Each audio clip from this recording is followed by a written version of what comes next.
तुम्हारे घर में कितना बड़ा गैस का भट्टा, क्या रोज रोज काम में आता है? अरे बोलो, जम के बोलो जरा। नहीं आता। चम्मच छोटी सी, कटोरी छोटी सी, गिलास छोटा सा, थाली छोटी सी, छोटा सा बर्तन, छोटा सा कुकर, छोटा सा गैस, छोटी सी झाड़ू, छोटा सा आसन, छोटा सा सामान, छोटी सी चलनी चाय की।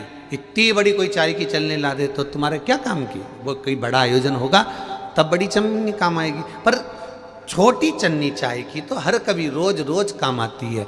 छोटा बर्तन, छोटी सामग्री, छोटी वस्तु, ये कभी भी काम आ सकती है, पर बड़ा बर्तन, बड़ी सामग्री, बड़ी वस्तु रोज रोज काम नहीं आती है। भगवान से भी कहना, परमात्मा हमको छोटा बना कर रखना और तेरी सेवा में लगा कर रखना।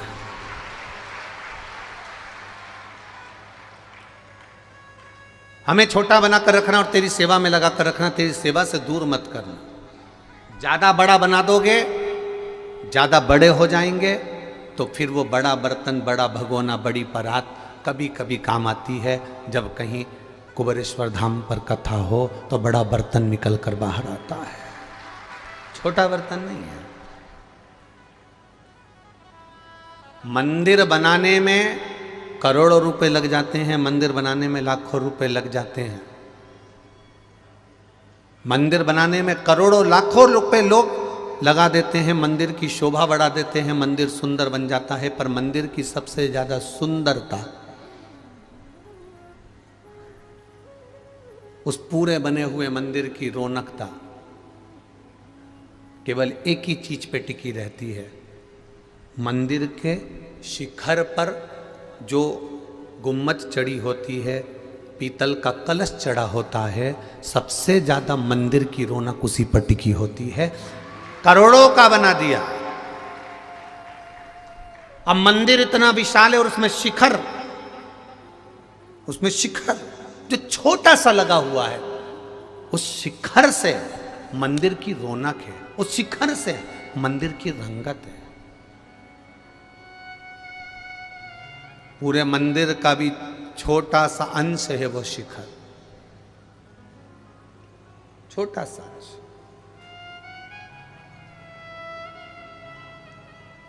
जितने छोटे रहोगे उतने परमात्मा के करीब, जितने छोटे रहोगे। बर्तन जो छोटा रहता है वो रसोई घर में पड़ा रहता है। ईमानदारी से बोलना, तुम्हारे घर के किचन में, रसोई घर में जहाँ तुम भोजन बनाते हो, छोटा सा रसोई घर, छोटा सा किचन, छोटा सा भोजनालय, उस भोजनालय के अंदर जो छोटे छोटे बर्तन हैं वो ऐसे जमे रहते हैं। कटोरियाँ, गिलासियाँ, चम्मचियाँ, थाली यहाँ सब ड्रॉज में रखे रहते हैं। अब इतना बड़ा बर्तन तुम ड्रॉज में रखोगे क्या? इतना बड़ा बर्तन तुम उस रेक से पर रखोगे क्या? उस जाली में रखोगे क्या? स्टील की अलमारी में रखोगे क्या? इतना बड़ा बर्तन तो तुम्हें कहीं दूसरी जगह रखना पड़ेगा। अर्थात छोटे बने रहोगे, जितनी नम्रता तुम में होगी, जितना छोटापन तुम में होगा, जितनी सहजता तुम में होगी, जितनी आनंदता तुम में होगी, तुम उतने, जैसे छोटा बर्तन रसोई घर में रखा होता है, छोटा बर्तन भंडारे में रखा होता है, उसी तरह जितने छोटे बने रहोगे, नम्र बने रहोगे, उतने महादेव के पास बने रहोगे, शिव के पास बने रहोगे। जितने बड़े बर्तन होते चले जाओगे, जितना बड़ा पात्र होते चले जाओगे, जितने बड़े भगोने होते चले जाओगे, जितना बड़ा बर्तन बनते चले जाओगे, जितने बड़े बनते चले जाओगे, उतना तुम्हें महादेव भी दूर करते चले जाता है कि अब मैं तुम्हें करीब नहीं रख सकता, क्योंकि ये पात्र बड़ा हो गया, ये कभी कभी निकलेगा, ये बर्तन कभी कभी काम आएगा। छोटा रहता तो मेरा रहता। भगवान मेरा महादेव भागवान बनाता है। मेरा महादेव क्या बनाता है? भागवान बनाता है, अर्थात भाग्यवान बनाता है। मेरा महादेव संपूर्ण विश्व के लोगों को भाग्यवान बनाने का प्रयास करता है, पर धीरे धीरे धीरे धीरे लोग समझते हैं कि हम खुद से भाग्यवान बने हैं, खुद से भाग्यवान बने हैं, तो वो धीरे धीरे भगवान की जगह स्वयं भगवान बनने का प्रयास करने लगते हैं। और भगवान बनने का प्रयास करने लगते हैं तो फिर वो भगवान की निगाह से नीचे चले जाते हैं, भगवान की दृष्टि से नीचे चले।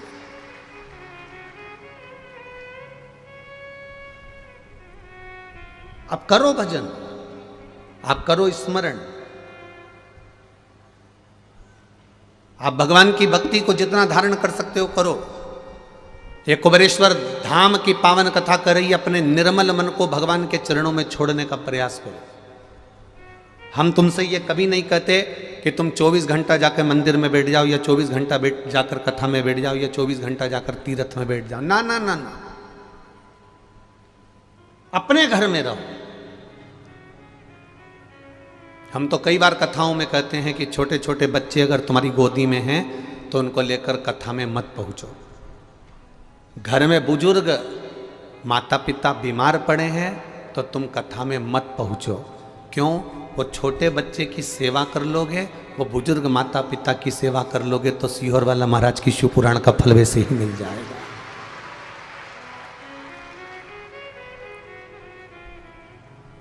बच्चे कष्ट में हो या घर के बुजुर्ग कष्ट में हो और आप बैठकर कथा का रस तत्व ग्रहण करो, ये हमको अच्छा नहीं लगता।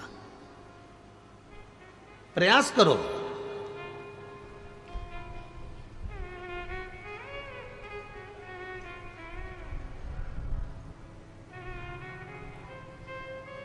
उससे विनती करते रहो, तेरी कृपा चाहिए, पर बड़े बनकर कृपा नहीं। एक बड़ा बेटा होता है, एक छोटा बेटा होता है। बड़ा बेटा थाली लेता है, एक जगह बैठकर भोजन करते रहता है। छोटा बेटा का काम क्या होता है? माँ उसको रोटी में घी लगाती है, नमक मिर्ची लगाती है, फिंगर बनाती है, उसके हाथ में पकड़ा देती है, बच्चा खाता रहता है। माँ का पल्लू पकड़कर माँ के पीछे पीछे जाता रहता है। माँ इधर जाए वो खाता खाता उधर चले जाए, माँ उधर जाए वो खाता खाता उधर चले जाए, माँ उधर जाए वो खाता खाता उधर चले जाए। एक बड़ा बेटा है जो एक जगह बैठकर खा रहा है, एक छोटा बेटा है जो माँ के पीछे पीछे दौड़ दौड़ कर खा रहा है। भगवान से कहना हमें इतना बड़ा मत बनाना कि हम एक जगह बैठकर तेरा भजन कर सकें, हमें छोटे बच्चे की तरह बनाना, चलते फिरते तेरा भजन करें और अंत में तर जाए। इतना छोटा बनाना।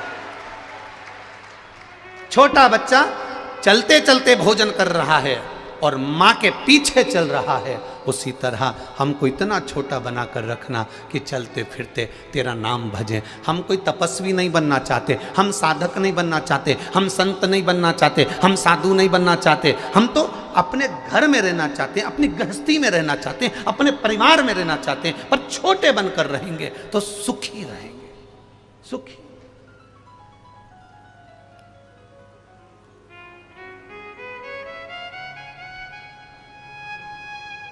अभी बरहानपुर की कथा में एक बात कही थी, आपके स्मरण में होगी। जितने बड़े बनते चले जाते हैं, जितने बड़े बनते चले जाते हैं,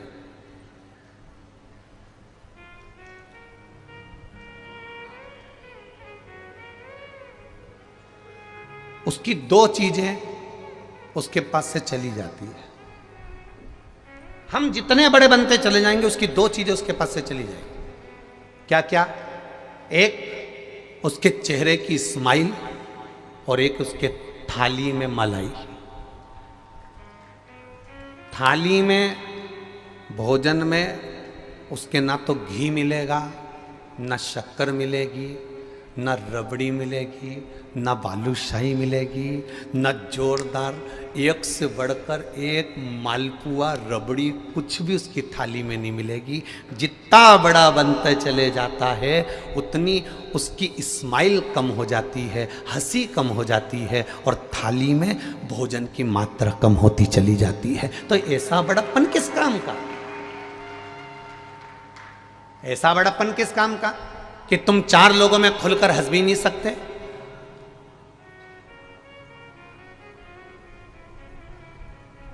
अब बहुत ऊंचे पद पर बैठे और एकदम खिलखिला के हंस दिए तो तुरंत लोगों ने मोबाइल में फोटो बना करके दिया, बताओ कैसे घोड़े जैसे हंस रहा है। फिर कहेंगे ये इतनी बड़ी जगह बैठ कर रे साहस। अब बहुत सावधानी रखना पड़ती है, इसलिए जो बड़े बड़े लोग होते हैं VIP, उनको तुम ज़्यादा हंसते हुए नहीं देख सकते। उनको हंसना भी होता है तो बेचारे ऐसे हंसते हैं, थोड़ा सा मुंडा हिलाएंगे, ज़्यादा हिलाएंगे तो ये बेचारे यूं चले जाएंगे। ज़्यादा बड़े बने तो दो चीज़ चली गई, एक हंसी चली गई और एक थाली में से भोजन कम हो गया। जो छोटा है घी की रोटी खा रहा है, चकाचक खा रहा है, ये कमाने के चक्कर में इतना अग्रणी रहा कि घी की रोटी खा नहीं सकता क्योंकि ब्लड प्रेशर है, और मिठाई खा नहीं सकता क्योंकि शुगर है। बड़ा तोल मोल कर खाता है, बड़ा गया, दोनों चीज गई। बड़ा एक निवेदन आपसे, इतने बड़े ना बनिएगा, छोटे बनकर चलिए, छोटे बनकर, उसका सुख आपके जीवन को आनंदित देगा। इसीलिए आपको कथा में पहले भी कहा, बरहानपुर की कथा में कहा, परभणी की कथा में कहा, मालेगांव की कथा में कहा कि आपके पास में छोटा बच्चा है, छोटे बच्चे हैं, छोटे छोटे बच्चे हैं, या घर में बुजुर्ग माता पिता हैं, या वो बीमार माता पिता हैं, तो ये व्यासपीठ हमेशा कहती आई है, पहले उस बच्चे की परवरिश करो, पहले उस माता पिता की सेवा करो, तुम्हें कथा सुनने की जरूरत नहीं पड़ेगी, भोलेनाथ तुम्हारे पास पहुंच जाएगा। ये व्यासपीठ पहले भी कहती आई, आज फिर कह रही है, करो सेवा। सेवा में जो सुख है वो दुनिया में कहीं सुख नहीं होगा। सेवा में जो आनंद है वो दुनिया में कहीं नहीं होगा।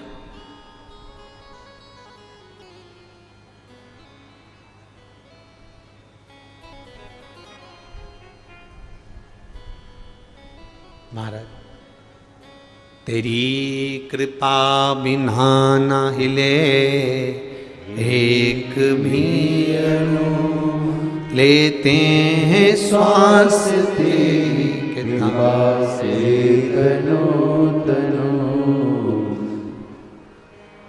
हे गंगधार मुक्ति द्वार ओमकार तू, भोले ओमकार तू, आयो शरण तिहार शंभो तार तार तू।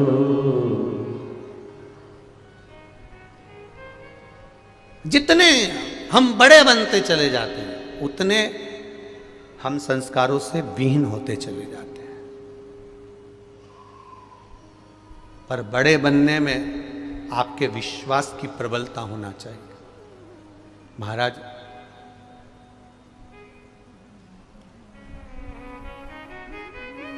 जैसे जैसे बड़प्पन मुझे बहुत अच्छा लगा, अभी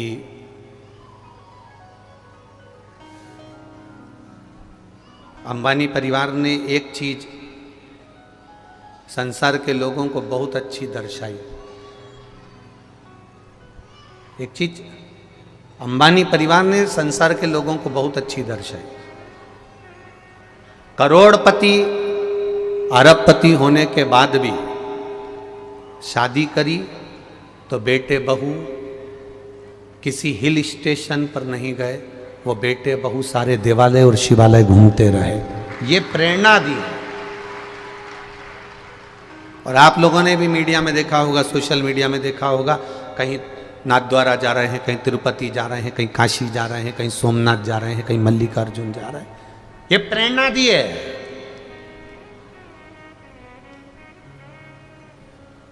जब व्यक्ति बड़ा होता है तो कपड़ा छोटा होता है और कर्म नीचा होता है, ध्यान रखना।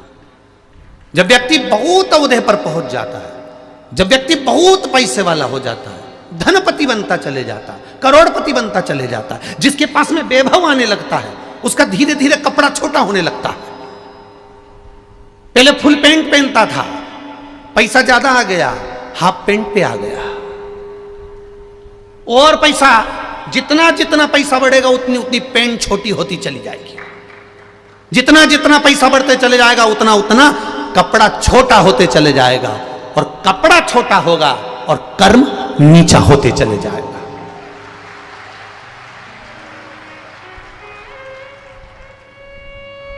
पर कई करोड़पति और धनपतियों को देखा जिन्होंने पेट्रोल पंप पर काम कर कर तगाड़ी धोकर अपनी जिंदगी बनाई, उनके कपड़े छोटे नहीं हुए और उनका कर्म भी नीचा नहीं हुआ, वो भी प्रबल ही रहा। प्रबल। बहुत पढ़े लिखे बेटा बेटी हो जाते हैं, बहुत अव्वल पढ़े हुए हो जाते हैं। मैं उनसे एक बात कहना चाहूँगा कि तुम बहुत पढ़ गए, बहुत लिख गए, बहुत फैक्ट्रियाँ तुम्हारी हो गई, बहुत दौलत तुम्हारे पास हो गई, पर एक बात कहूँगा, मेरे भारत की संस्कृति सभ्यता को मत भूलना। सिर पे पल्लू, माथे पर बिंदी और मुख से हिंदी निकलती रहना चाहिए। ये सभ्यता और संस्कृति समाप्त नहीं होना चाहिए। तुम्हारा वैभव कितने दिन का है, सत्ता कितने दिन की है, धन बढ़े, कपड़ा छोटा मत होने देना। मेरे पिताजी ये हैं, मेरे पिताजी वो हैं, और बेटियां बेटे कपड़ा छोटा पहनना चालू कर दिए। छोटा होते होते होते होते आज धन के चक्कर में कपड़ा इतना छोटा हो गया कि सोचने वाले को भी पड़ता है कि इतना धनपति होने के बाद तो अच्छी कपड़े पहना सकता था, पर कपड़े वो पहनाने को तैयार है पर पहनने को तैयार नहीं, क्योंकि धन वैभव शरीर पे से कपड़े कम करते चले जाता है। वैभव, सत्ता, धन।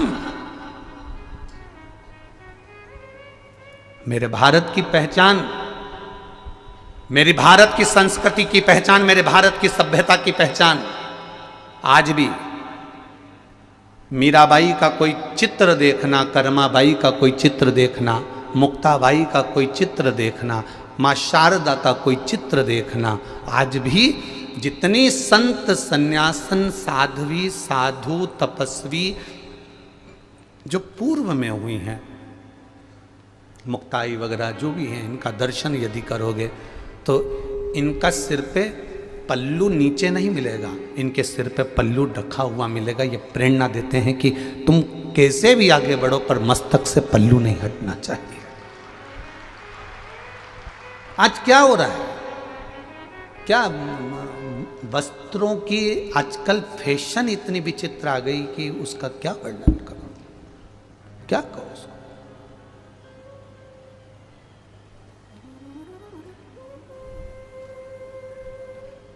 बहुत सोचिएगा।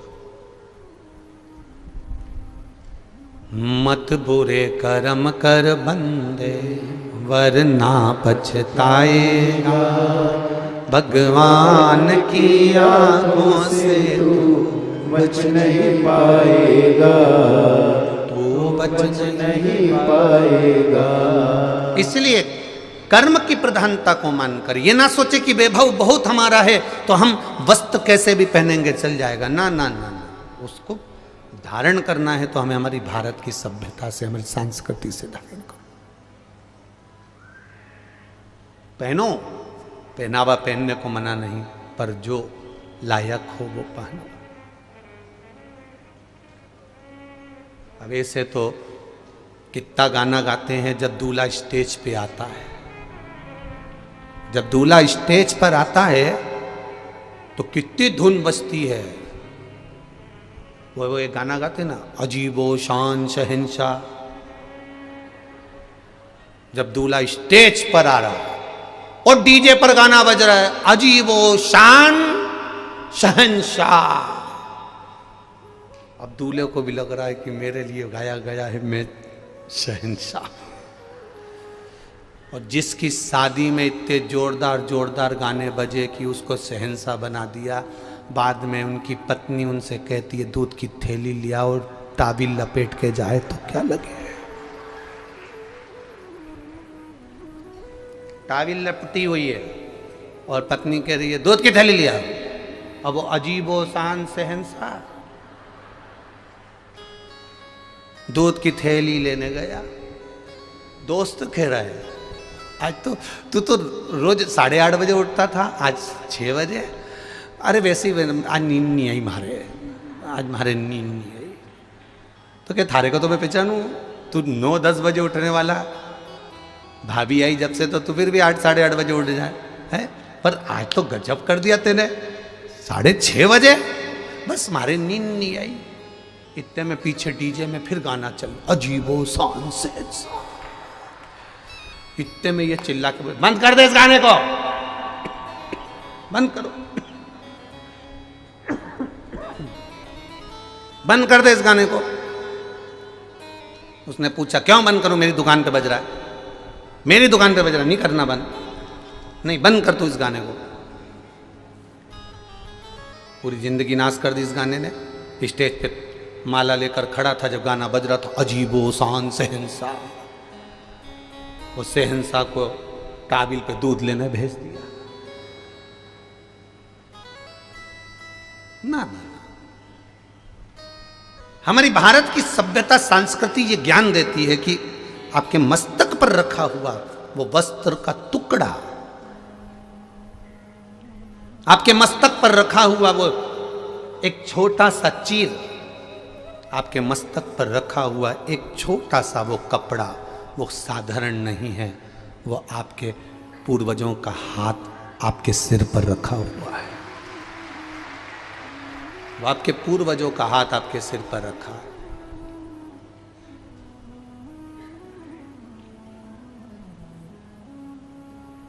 जो दिखावा करता है वो ही जाता है। जो मंगल सूत्र सिर पे पल्लू हो और मंगल सूत्र भी अंदर ढका हुआ हो तो किसी के बाप में दमनी की चोरी करके बता दे। पर आदत पड़ी है ना, अब आदत पड़ी तो दिखना तो चाहिए, तो बस दिखावे में पड़ा नहीं तो हो गया। जितना जितना दिखावे में पड़ोगे ना उतना उतना उतना उतना चले जाओ। दिखावे में पड़ा हुआ श्रेष्ठता नहीं है। जितना दिखावा करोगे उतना दुख पाओगे। एक छोरी गार्डन में बैठ के बोल रही थी, बस तुम क्यों चिंता करते हो, अपन दोनों की शादी हो जाए, बस अपन दोनों की शादी हो जाए, तुम्हें चिंता करने की जरूरत नहीं, मैं पूरे घर को स्वर्ग बना दूंगी। अब ये घर को स्वर्ग बनाने चली और घर में रहने वालों को स्वर्गवासी। तुम क्यों चिंता करते हो, बस एक बार अपनी शादी हो जाए, मैं घर को स्वर्ग। कोई कोई मंगेतर ऐसी बात करती है और कोई कोई मंगेतर, एक मंगेतर का पत्र आया देखो,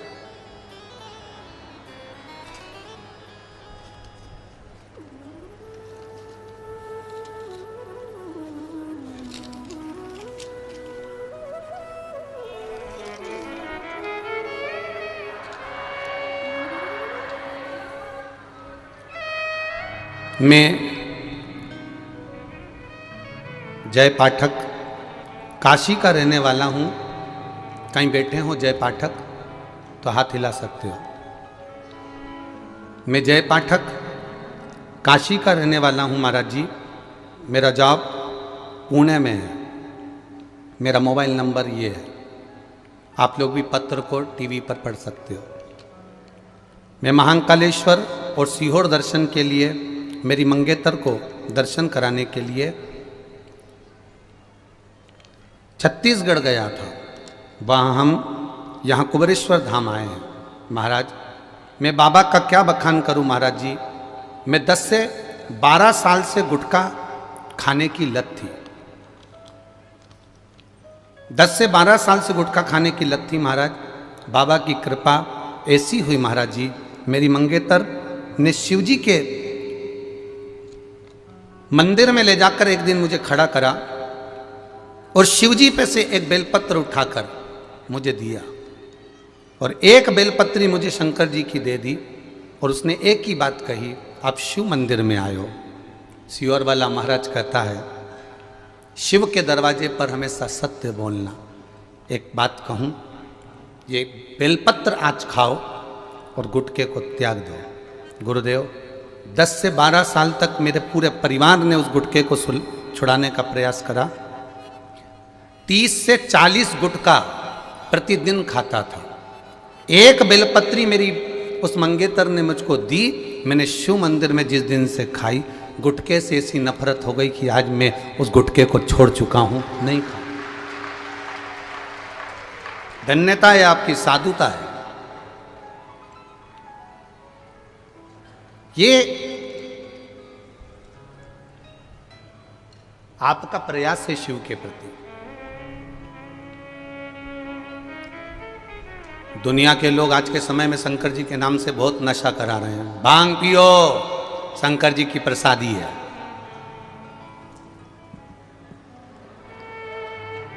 लगाओ दम और मिटाओ गम, शिव जी की प्रसादी। कौन सी पुराण में किस जगह पर लिखा है कि शंकर भगवान ने भांग पी थी? कौन सी पुराण में किस जगह पर लिखा है कि शंकर भगवान ने गांजा पिया था? कौन सी पुराण में किस जगह लिखा है कि शंकर भगवान ने चिलम लगाई थी? तुम्हें शौक है इसलिए तुम देवताओं को बदनाम करते हो। मेरा महादेव कभी गलत काम नहीं करता।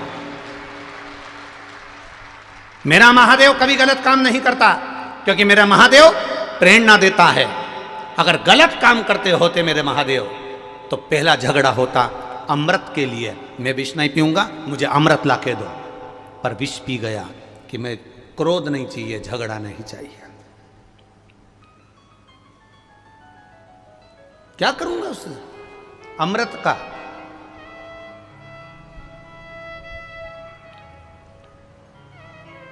क्या करूंगा उसका?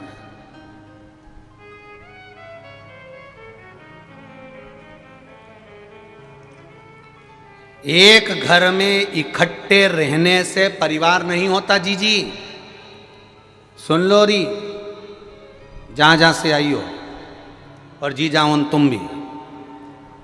एक घर में इकट्ठे रहने से परिवार नहीं होता। एक साथ रह रहे हो, इकट्ठे रह रहे हो, एक जगह पर खाना बन रहा है, एक जगह पर भोजन बन रहा है, और सबसे कहते फिर रहे हो हम 5 भाई का परिवार एक साथ रहता है, 6 भाई का परिवार एक साथ रहता है, 4 भाई का परिवार एक साथ रहता है, 3 भाई का परिवार एक साथ रहता है, 2 भाई का परिवार एक साथ रहता है। ये तुम दुनिया भर में कहते फिर रहे हो। एक साथ रहने से परिवार नहीं होता। परिवार की प्रधानता होती है कि परिवार में कोई दुखी तो नहीं है, किसी को कष्ट तो नहीं है, जो आपको अपने दिल की बात बता दे, वो परिवार होता है। एक जगह एक रसोई घर से खाना खाने से परिवार नहीं होता। अपने दिल की बात बता देने से, अपने गम को बता देने से, अपने एक श्रेष्ठ भाव को तुम्हारे सामने प्रकट कर देने पर, उसके दिल की बात को तुम समझ जाओ, उसके हृदय की बात को तुम समझ जाओ, उसके चित्त बात को तुम समझ जाओ, तो समझो कि परिवार में रह रहे हो। और मालूम पड़े एक जगह रोटी बन रही है, सब अपना अपना कमरा में खाया पिया, दुकान धंधे पानी पे गए, रात को बैठ गए, खाया पिया चल दिए। इसको परिवार नहीं कहते। परिवार में इसका चेहरा क्यों उतरा है? माँ आज तू दुखी क्यों है? पिता तेरे मन में क्या बात चल रही है? ये छोटे भाई के बच्चे को क्या हुआ, बड़े भाई के बच्चे को क्या हुआ, इसको क्या हुआ? ये परिवार है जिसमें एक दूसरे के प्रति समर्पण का भाव है, एक दूसरे के प्रति दर्द जागृत हो, एक दूसरे के प्रति प्रसन्नता का भाव जागृत हो, उसको परिवार कहते हैं। खाना एक जगह बन रहा है, हम 5 भाई का परिवार, 6 भाई का परिवार एक जगह रह रहे हैं, पर इनसे पूछो तो एक गंगा जा रही, एक यमुना जा रही। बस खाना एक जगह बन रहा है, बाकी की खा भी एक जैसा नहीं रही है। इसका पति खाने आया तो जगदम्बा उतर के नीचे आई, फिर उसने परोसगारी करी, उसने बनाया। उसका पति आया तो जगदम्बा उसकी आई चंद्र घंटा, उसने खिलाया। फिर आ गई कुसमांडा, फिर स्कंदा, फिर उसके बच्चे आए तो उसने दूध भर कर दिया, उसके बच्चे आए तो उसने चाय बना कर दी, उसके बच्चे आए तो उसने बॉर्नवीटा बना कर दिया। ये कहां की रीति है? 5 एक रसोई घर में मिलती। जी ला मैं थाली लगा दूं, जी ला मैं ये सामान कर दूं। उसको परिवार कहते हैं। दिन भर गप्पो जैसा मुंह बना के फिरे और केम परिवार परिवार परिवार में दे, इसको परिवार नहीं कहते। प्रसन्नता जिस परिवार में होती है उसकी परिवार की उन्नति परमात्मा स्वयं करता है, स्वयं।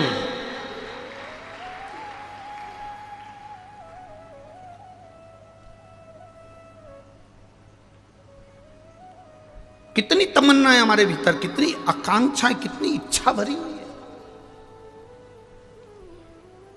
कितनी इच्छा। कोई ऐसा मिल जाए जो मेरे सारे दुख मिटा दे। इस चक्कर में तुम कभी कुबेरेश्वर धाम मत आना कि कोई ऐसा मिल जाए जो तुम्हारे दुख मिटा दे। इस चक्कर में कभी तुम कुबेरेश्वर धाम मत आना, फिर कोई दूसरा महाराज के पास चले जाना जो तुम्हारा दुख मिटा दे। कुबेरेश्वर धाम पर आना तो इस चक्कर में मत आना कि कोई ऐसा मिल जाए कि मेरा दुख मिटा दे, क्योंकि किसी की सामर्थ्यता नहीं कि आपका दुख मिटा दे। राम जी का दुख राम जी को मिटाना पड़ा था, कृष्ण भगवान का दुख भगवान कृष्ण को मिटाना पड़ा था। आपका दुख आपको मिटाना पड़ेगा और वो भजन के बल पर मिटाना पड़ेगा।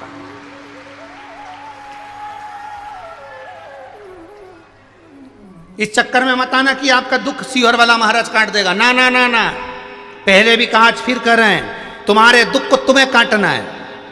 कुछ चीजें ऐसी होती हैं जो व्यक्ति को खुद करना पड़ती है। पहली छींक, तुम्हें छींक आ रही है और तुम पड़ोसन से कहते छींक ले, तुम्हारी छींक पड़ोसन छींक लेगी क्या? जम के बोलो जरा। नहीं, तुम्हें खांसी चल रही है, अब जैसे हमको चली अभी थोड़ी देर में, हम तुमसे कहते हैं ए हरी साड़ी वाली जीजी खांस ले, अब हमारी खांसी तुम खांस लोगी क्या? बोलते जाओ जरा। नहीं, सिर तुम्हारा दुख रहा है और दवाई तुम अपने पति को खिला दो और सोचो कि तुम्हारा सिर अच्छा हो जाए, हो जाएगा क्या? नहीं, दवाई भी तुम्हारी तुमको खाना पड़ेगी, छींकना भी तुम्हारा तुमको पड़ेगा, खांसना भी तुम्हारा तुमको पड़ेगा, भोजन भी तुम्हारा तुमको करना पड़ेगा। उसी तरह दुख भी तुम्हारा तुमको काटना पड़ेगा, कोई दूसरा नहीं काट सकता। पर हम भ्रांतियों में जी रहे हैं। कोई ऐसा बाबा मिल जाए, कोई ऐसा महाराज मिल जाए जो हमारा दुख काट दे, तो महाराज का तो खुद नहीं कट रहा, वो तुम्हारा खाक काटेगा। अपना दुख अपने को काटना, कैसे कटेगा? तो तुलसी बाबा ने लिख दिया, कलयुग केवल नाम धारा, श्री शिवाय नमस्तुभ्यम। हमने बुरा कर्म करा है तो उसको काटना हमको पड़ेगा। पूर्व में हम करके आए हैं तो हमको भोगना पड़ेगा। उस भोगते समय पर दुख आया है तो थोड़ा भगवत भजन में लग जाओ। राम जी ने एक काम सबसे प्रबल करा, जब उनको वनवास मिला, राम जी को 14 वर्ष का वनवास मिला, मेरे राम जी महाराज कहीं नहीं गए। आज के व्यक्ति की अगर 2 बार दुकान बंद हो जाए तो वो कहीं ना कहीं जाके पूछ लेता है कि ये बताओ, हमारी इतने दिन से हम दुकान चला रहे, हमारी दुकान क्यों नहीं चल रही? उतने में किसी ने कह दिया कि तेरे ही घर के लोगों ने करा है। अब बस यही दिमाग दौड़ता रहा कि मेरे को बुरा किसने करा होगा। समझ में आ गया, 3 दिन पहले मायके गई थी मेरी जेठानी, वो कुछ करवा के आई है। इतना अच्छा परिवार था, शंका में पढ़ पढ़ के सब नष्ट हो गया।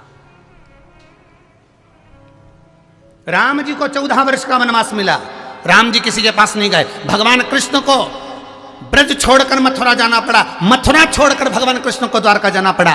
भगवान कृष्ण किसी के पास नहीं गए। भगवान कृष्ण और राम जानते थे कि हमारे कर्मों को हमें स्वयं काटना है। राम जी अयोध्या से चले तो जहाँ जहाँ रुकते थे शिवलिंग का निर्माण करते थे, पार्थिव शिवलिंग बनाते थे, पूजन करते थे, चलते जाते थे, फिर पूजन करते थे, चलते जाते थे। राम पथगमन भारत सरकार ने बनाया है। कभी मौका मिले तो उस राम पथगमन पर गाड़ी लेकर निकलना। आजकल तो ट्रेन भी चलने लगी राम पथगमन पर, गाड़ियां भी। राम पथगमन अयोध्या से लेकर लंका तक के बीच में राम पथगमन भारत सरकार ने बनाया। उस राम पथगमन पर कभी चल कर देखना, जितने मंदिर राम जी के नहीं मिलेंगे, जितने मंदिर हनुमान जी के नहीं मिलेंगे, पूरे राम पथगमन में अयोध्या से लेकर लंका तक के बीच में सबसे ज्यादा मंदिर मेरे देवाधिदेव महादेव के मिलेंगे। उस राम पदकमन में सबसे ज्यादा मंदिर मेरे महादेव के मिलेंगे। महादेव के मंदिर क्यों? राम जी जहां बैठते थे शिवलिंग बनाते थे, पूजन करते थे। राम जी जहां बैठते थे शंकर की आराधना करते थे। जो राम जी ने अपने हाथों से शिव की आराधना करी वो वहां स्थापना कर दिया। आगे बढ़े स्थापना कर दिया, और आगे बढ़े स्थापना कर दिया। राम जी स्थापना करते गए। एक जगह पहुंचते पहुंचते सबरी अम्बा के दरवाजे पर पहुंच गए। मातंग ऋषि की शिष्या के पास पहुंचे और मातंग बाबा की शिष्या उस सबरी अम्बा ने कहा, राम तुम यहां तक पहुंचे हो? हां। कहां जा रहे हो? मेरी धर्म पत्नी को कोई ले गया, उसको ढूंढने जा रहा हूं। अच्छा ठीक है, तुम्हारी धर्म पत्नी तुम्हें मिल जाएगी? जरूर। तब शबरी मां ने पूछा, इतने विश्वास से कह रहे हो कि मिल जाएगी, तो ये बताओ इतना विश्वास तुम्हें मिला कहां से? इतना विश्वास मिला कहां से? ये विश्वास कहां से आया कि कंकर में शंकर नजर आ रहा है? ये विश्वास कहां से आया कि ये विश्वास कहां से आया कि एक रुद्राक्ष के लिए एक दिन में 20 लाख से ज्यादा लोग यहां पहुंच जाए? ये विश्वास कहां से आया? ये दृढ़ता कहां से आई? ये भरोसा कहां से आया? ये विश्वास किसने पैदा कर दिया? ये भरोसा किसने जान दिया? तब मातंग बाबा की शिष्या पूछी, मां शबरी अम्बा, राम तुम विश्वास से कह रहे हो कि मुझे सीता मिल जाएगी, तो तुम इतने विश्वास से कह रहे हो तो विश्वास कहां से आया? राम जी कहते हैं, मैं अयोध्या से चला था, रोज प्रतिदिन सुबह उठकर एक शिवलिंग का निर्माण कर कर पूजन करता था। शिवलिंग नहीं बना पाता तो जो मंदिर मिलता उसका स्मरण करता था, शिव का दर्शन करता, एक लोटा जल समर्पित करता, श्रृंगार करता महादेव का, चलते जाता। बस वही शिव ने मुझे विश्वास दिया है और शंकर की आराधना मैंने करी है, तो ये मैं दिल से कह सकता हूं कि सीता भी मुझे जरूर मिलेगी।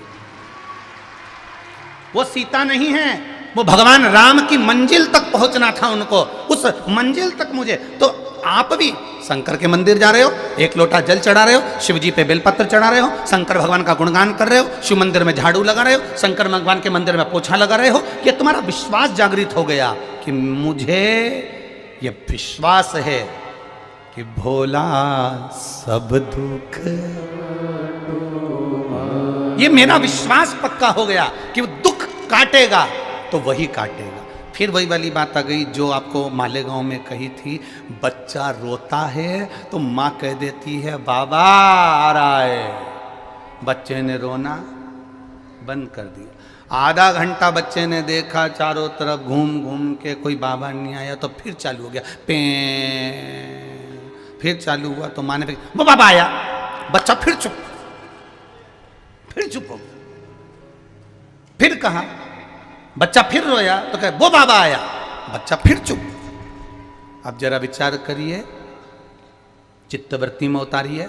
एक छोटे से बच्चे से कहा कि बाबा आ रहा है और बच्चा रोना बंद कर देता है, उसी तरह आप भी कहो बोल बम का नारा है और बाबा एक सहारा है। ये अपने भीतर उतारना, जब दुख आए, जब कष्ट आए, जब बीमारी आए, जब रोग आए, जब तकलीफ आए, जब कष्ट तुम्हारे सामने आ जाए, तब शिव मंदिर में जल चढ़ाते सोचना कि तू जरूर आएगा, मेरा बाबा आ रहा है, जरूर आएगा, ये निश्चित है, मेरे दुख को मिटा कर जाए।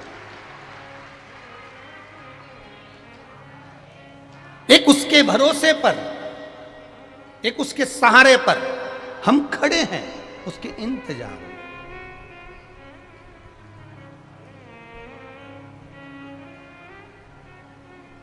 उसको पुकारो। सुन के भक्तों की पुकार, होके नंदी पैसा काशी नगरी से आए मेरे भोलेनाथ। सुन के भक्तों की पुकार, होके नंदी पे सवार काशी नगरी से आए मेरे भोलेनाथ। सुन के भक्तों की पुकार, होके नंदी पे सवार काशी नगरी से आए मेरे भोलेनाथ।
बस में रमाए देखो डमरू बजाए, कैसा निराला भोले रूप सजाए। बस में रमाए देखो डमरू बजाए, कैसा निराला भोले रूप सजाए। ओ बस में रमाए देखो डमरू बजाए, कैसा निराला भोले रूप सजाए। बस में रमाए देखो डमरू बजाए, कैसा निराला भोले रूप सजाए।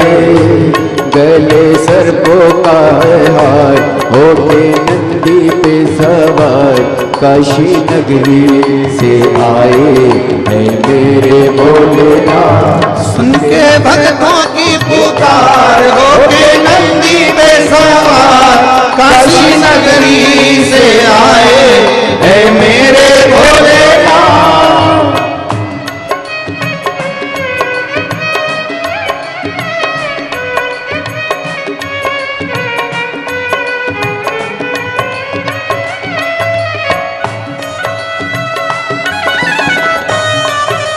जय हो।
छाल पहने भोले जटाओं में गंगा, चम चम चमकता है माथे पे चंदा। मृगशाला पहने भोले जटाओं में गंगा, चम चम चमकता है माथे पे चंदा। मृगशाला पहने भोले जटाओं में गंगा, चम चम चमकता है माथे पे चंदा। मृगशाला पहने भोले जटाओं में गंगा, चम चम चमकता है माथे पे चंदा। गौरा मैया करे सिंगार होते नंदी पे सवार, काशी नगरी से आए हैं मेरे भोलेनाथ। सुन के भक्तों की पुकार होके नंदी पे सवार, काशी नगरी से आए हैं मेरे भोलेनाथ। हरि बोल। राधे।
देव के देव इनकी महिमा महान है, भोले भक्तों के ये तो भोले भगवान है।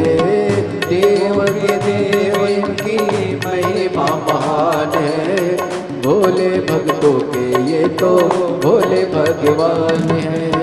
भोले के देव इनकी महिमा महान है, भोले भक्तों के ये तो भोले भगवान है।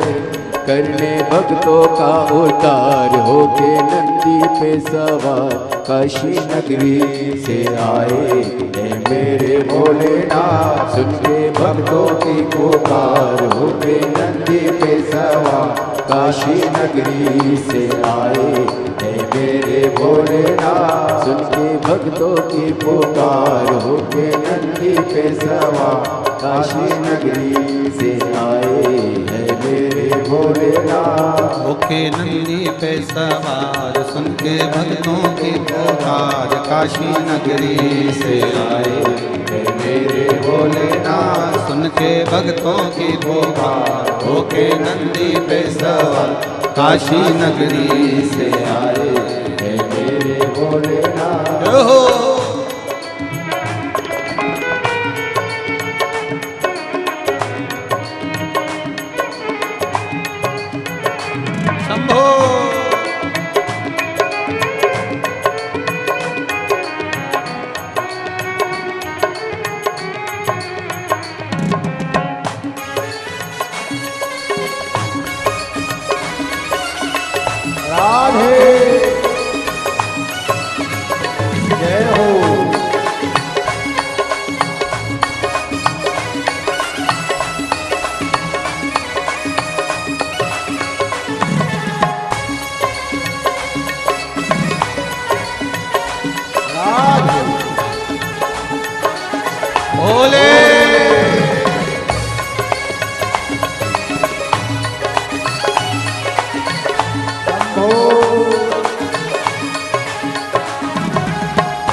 मृगछाला पहने भोले जटाओं में गंगा, चम चम चमकता है माथे पे चंदा। ओ मृगछाला पहने भोले जटाओं में गंगा, चम चम चमकता है माथे पे चंदा। मृगछाला पहने भोले जटाओं में गंगा, चम चम चमकता है माथे पे चंदा। ओ मृगछाला पहने भोले जटाओं में गंगा, चम चम चमकता है माथे पे चंदा। गौरा मैया करे सिंगार होके नंदी पे सवार काशी नगरी से आए है मेरे भोलेनाथ। होके भक्तों के सवार होके भक्तों के सवार काशी नगरी से आए है मेरे भोलेनाथ। सुन के भक्तों की पुकार होके नंदी पे सवार काशी नगरी से आए है मेरे भोलेनाथ। सुन के भक्तों की पुकार होके नंदी पे सवार काशी नगरी से आए है मेरे भोलेनाथ। सुन के भक्तों की पुकार होके नंदी पे सवार काशी नगरी से आए है मेरे भोलेनाथ। काशी नगरी से आए हैं मेरे भोलेनाथ। काशी नगरी से आए है मेरे भोलेनाथ। हर हर महादेव। अपने स्थान पर बैठकर भगवान देवज्ञ महादेव से प्रार्थना करें। अपने हृदय की बात दिल से बाबा देवज्ञ महादेव से कहें। भाव से कंकर शंकर की धरा, पुण्यमय आनंदमय भूमि, जहाँ शिव कंकर शंकर के रूप में विराजमान है। ऐसी पुनित पावन भूमि पर बैठकर दिल से अपने हृदय की बात जोड़कर बाबा से कहिए, श्री शिवाय नमस्तु, श्री शिवाय नमस्तु,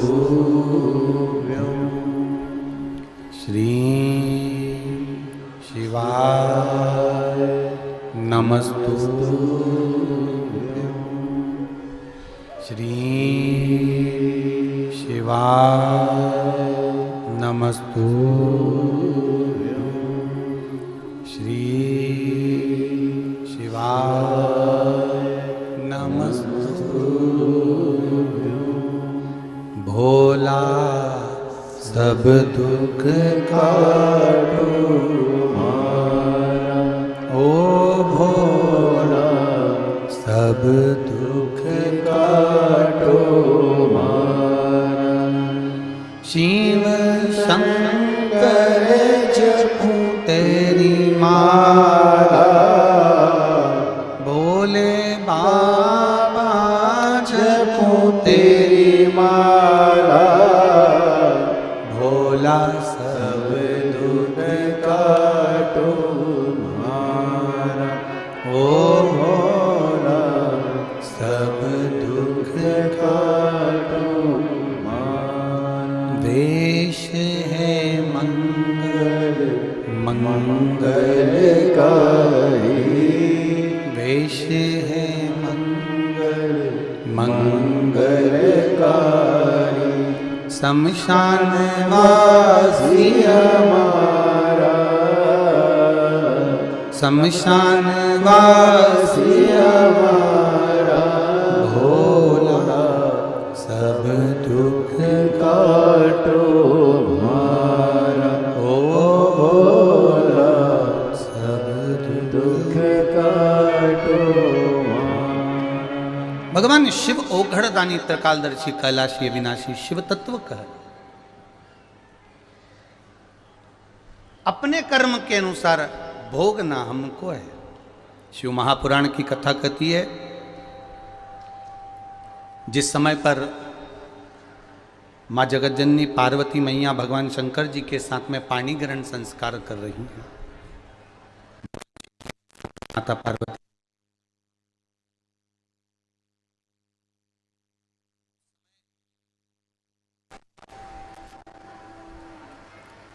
माता पार्वती जी भगवान शिव के साथ में जब पाणी ग्रहण संस्कार कर रही हैं, मंगल विवाह हो रहा है, उस समय पर माता पार्वती जी ने शिव जी से कुछ हृदय की बातें कही। अब जरा देखिएगा, बहुत सुंदर प्रसंग है ये वाला। इस प्रसंग को आप अपने जीवन में उतारने का प्रयास करिए। पार्वती जी ने भगवान शिव से अपने हृदय की कुछ बातें भगवान शंकर से कही। हे बाबा, हे देवादिदेव महादेव, त्रिकालदर्शी कैलाशी अविनाशी, हे शिव, आप जब शमशान से चले थे तो भस्म रमाकर, जटा जूट पहनकर, जटा रखकर, मृगछाला बांधकर, संपूर्ण भस्म आदि को लपेटकर आप मेरे दरवाजे तक आए। हे भोलेनाथ, हे शंभु, हे त्रिकालदर्शी, हे कैलाशी, केवल आपसे इतना सा पूछना चाहती हूं। मेरे बाबा, जब मेरे दरवाजे पर आप आ गए, गले में सर्प लटक रहे हैं, मुंडों की माला पहने हुए हो, मृगछाला पहने हुए हो, बाबा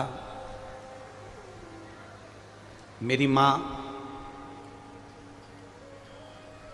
मैनावती आपका स्वरूप देखकर चक्कर खाके जमीन पर गिर गई।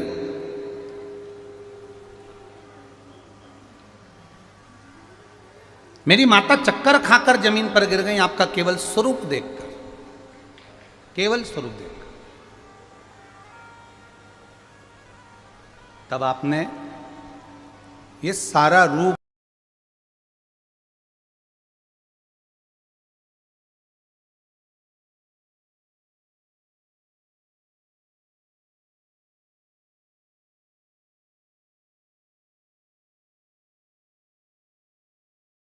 ये जितने लाखों की संख्या में आप लोग यहां पहुंचे हो, एक नियम अपने अंदर उतार कर रखना, हफ्ते में एक दिन ऐसा बनाना जिस दिन हमारा पूरा घर, पूरा परिवार एक साथ बैठकर, भाई भाई परिवार, देवरानी जेठानी सब एक साथ बैठकर भोजन करते हों।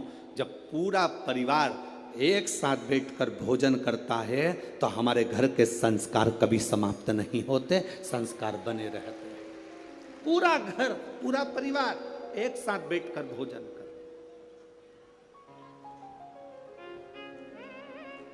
एक साथ रहे। शिवजी ने पार्वती जी को 2 वर दिए, उसमें से एक वर दिया कि शिव और शक्ति का बल व्रत साधना उपास करने वालों के साथ, नियम धारण करने वालों के साथ में रहेगा, जो नियम धारण कर।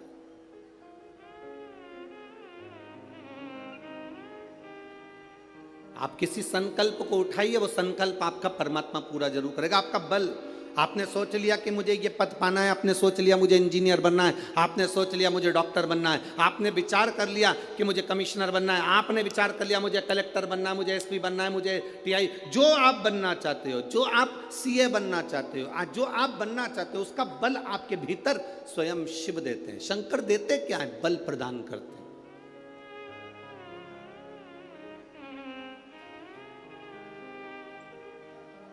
शिव जी देते ही बल है। अरे कृपा की ना होती जो आदत तुम्हारी, तो सोनी ही रहती अदालत तुम्हारी। जो गरीबों के दिल जगा तुम न पाए, तो किस दिल में होती इबादत तुम्हारी। शिव देते क्या है? शंकर बल प्रदान करते। दुनिया के लोग हंसेंगे शंकर जी पे जल चढ़ाने से क्या होता है? दुनिया के लोग हंसेंगे शंकर जी पर 1 लोटा जल चढ़ाने से फल क्या मिलता है? 1 लोटे जल की महत्वता क्या होती है? दुनिया के लोग हंसेंगे कि शंकर की आराधना का फल क्या होता है। दुनिया के लोग हंसेंगे कि भगवान शिव की भक्ति का फल क्या होता है। दुनिया के लोग हंसेंगे कि शंकर भगवान पर बेलपत्र चढ़ाने का फल क्या होता है। शंकर भगवान का गुणगान करने का फल क्या है। शिव को 1 चावल का दाना शंकर को चढ़ाने का फल क्या है। 1 बार मुख से पंचाक्षर मंत्र नमः शिवाय, षडाक्षर मंत्र ओम नमः शिवाय, श्री शिवाय नमस्तुभ्यम बोलने का फल क्या है। ये दुनिया के लोग हंसते हैं, पर जितने लोग हंसते हैं हम उनसे कहते हैं ये इतने जो पत्र यहाँ पर इकट्ठे होते हैं, थोड़े यहाँ रखें, आज पहले दिन यहाँ पर इतने पत्र, ये पत्र अलग। इन पत्रों को कभी मौका मिले और जिसके मन में संशय हो, जिसके मन में संशय हो कि शंकर करता क्या है, उसको एक बार इन पत्रों में कहीं ना कहीं इनका मोबाइल नंबर भी रहता है, इनका एड्रेस भी रहता है, तो उसको पढ़ा करो कि इन पत्रों से हमको ये मालूम पड़ता है कि शिव करता क्या है। देवता देते हैं पल्ला झाड़ कर और महादेव देते हैं छप्पर फाड़ कर। मेरा शंकर कभी कम नहीं देता, मेरा वो घड़दानी देता है तो छप्पर फाड़ कर देता है। चोर चोरी करने के लिए शिव जी के मंदिर में जाता है, अपना कपड़ा जलाकर उजाला कर कर चोरी का सामान ढूंढता है। शिव कृपा कर कर उसको कुबेर बना देते हैं। जो कुबेर की कुर्सी पर बैठा वो वही चोर है जो शंकर के मंदिर में चोरी करने गया था, पर शिव ने कृपा कर, ओघड़ी ने कृपा कर।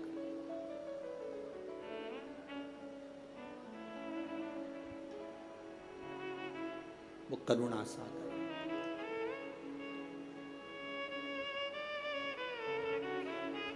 शंकर के जो भक्त होते हैं वो 3 बार रोते हैं। कितनी बार रोते हैं? 3 बार। शिव के जो भक्त होते हैं वो 3 बार रोते हैं। पहला, जब भगवान शंकर को पुकारते हैं, उसके हृदय में बड़ी तकलीफें होती है, कष्ट होता है, दुख होता है, तब वो भगवान को पुकारता है, तब रोता है।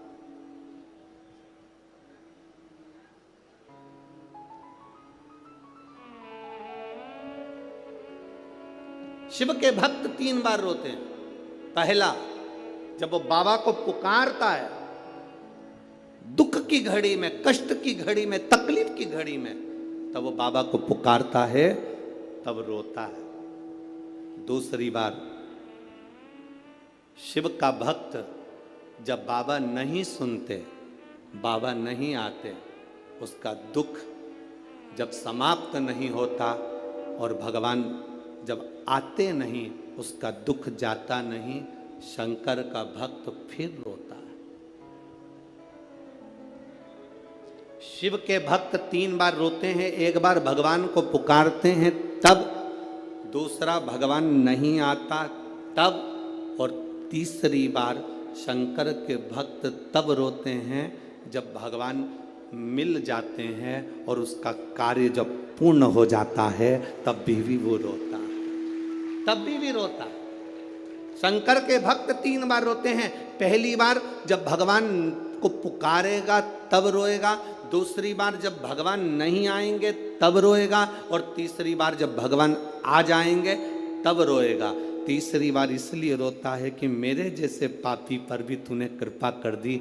मैंने सोचा नहीं था कि मेरा महादेव 1 लोटे जल से प्रसन्न हो जाता है और मेरे ऊपर करुणा कर देता है, तब भी रोता है, तब भी रोता है।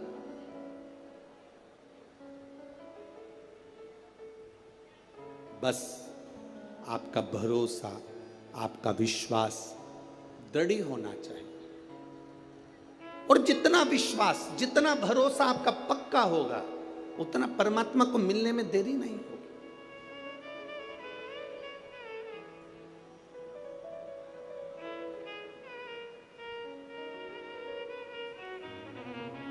मेरे बाबा दया करना,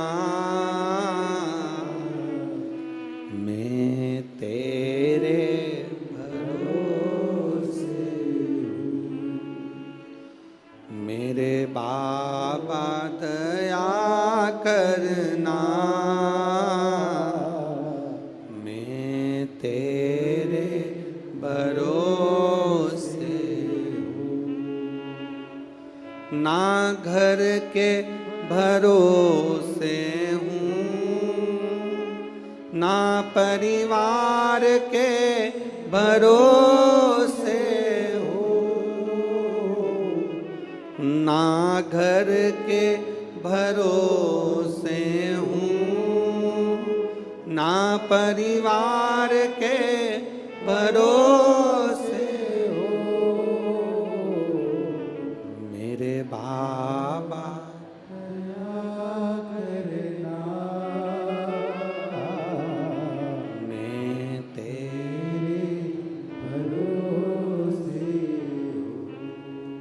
जिसको आता है वो प्रेम से बोला करो साथ में, मेरे बाबा दया करना, मैं तेरे भरोसे हूँ। हम तो बाबा के भरोसे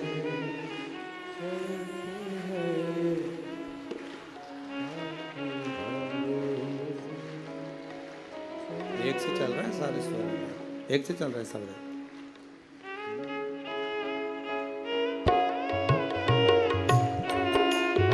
आओ से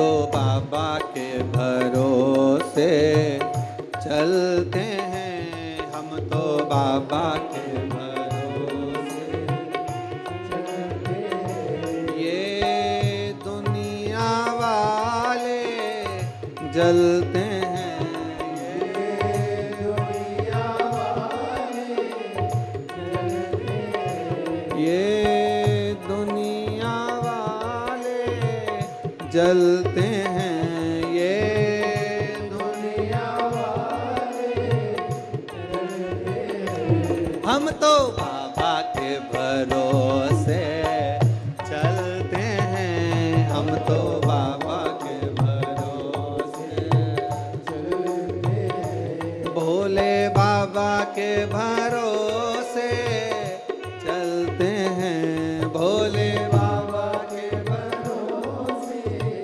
चलते हैं, शंभो बाबा के भरोसे चलते हैं, शंभो बाबा के भरोसे चलते हैं। हम तो बाबा के भरोसे चलते हैं, हम तो बाबा के भरोसे चलते हैं।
तो बाबा के भरोसे चलते हैं, हम तो बाबा के भरोसे चलते हैं, डमरू वाले के भरोसे चलते हैं, डमरू वाले के भरोसे चलते हैं, भोले बाबा के भरोसे चलते हैं, भोले बाबा के भरोसे चलते हैं, हम तो बाबा के भरोसे चलते हैं, हम तो बाबा के भरोसे चलते हैं, काशी वाले के भरोसे चलते हैं, काशी वाले के भरोसे चलते हैं, भोले बाबा के भरोसे चलते हैं, भोले बाबा के भरोसे चलते हैं, हर हर महादेव। अपने स्थान पर बैठकर पावन पवित्र नवरात्रे में भगवान देवाधिदेव महादेव से अपने दिल की बात कहिए। शिव शक्ति का ये पवित्र शरदीय नवरात्रे, जिसमें पावन शिव महापुराण की कथा और आपको अपने आनंद से ये भाव कहने का मौका मिला है। जहाँ जगह मिले वहाँ बैठकर, चाहे कार्यकर्ताओं से भी निवेदन है, आपके खड़े रहने से कोई लाभ नहीं है, आप बैठकर बाबा से विनती करोगे तो हो सकता है जिंदगी की कितनी दौड़ों में आप आगे निकल जाएं। इसलिए मौका है ये बाबा से प्रार्थना करने का, दिल से बाबा से कहिए। नवरात्रे का पवित्र समय, शिव महापुराण की कथा, भाव से बाबा से दिल से कहिए। जिसको आता है साथ में बोलेंगे, भाव से बाबा को अपने मन की बात हृदय से कहेंगे। श्री शिवाय नमस्तु, श्री शिवाय नमस्तु, श्री शिवाय नमस्तु, श्री शिवाय नमस्तु, श्री शिवाय नमस्तु। भोला सब दुख काटो हमारा, ओ भोला सब दुख काटो हमारा। शिव शंकर जपो तेरी माला, भोले बाबा जपो तेरी माला, भोला सब दुख काटो हमारा, ओ भोला सब दुख काटो हमारा। वेश मंगलकारी, वेश है मंगलकारी, शमशान वासी हमारा,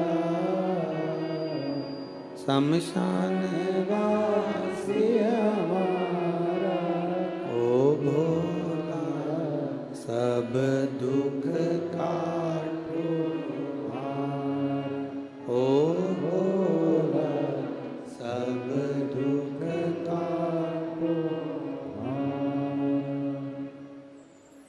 भगवान देव अधिदेव महादेव शिव कहते हैं, पार्वती जी को दूसरा वर देव अधिदेव महादेव दे। एक वर दिया व्रत, नियम, साधना, तपस्या, तप करने वालों को शिव और शक्ति बल देते। दूसरा वर देवादिदेव महादेव माता पार्वती जी को दे। पार्वती, और देखो बिना बल के, बिना अगर कोई तप साधना अगर कोई करे और भगवान शिव की कृपा ना हो, माता रानी की, स्वयं माता पार्वती की दया ना हो, तो कोई व्रत किसी का सफल नहीं होता।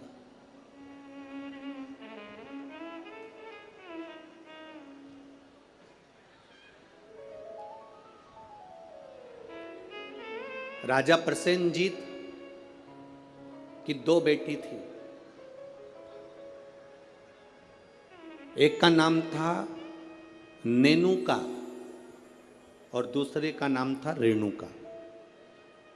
कितनी बेटी हैं? जम के बोलो जरा। 2। पहली का नाम क्या है? नेनुका, ना एन, नेनुका पहली का नाम, और दूसरी का रेणुका, आर रा, रेणुका। राजा प्रसेनजीत की 2 बेटी है, एक नेनुका है, दूसरी रेणुका है।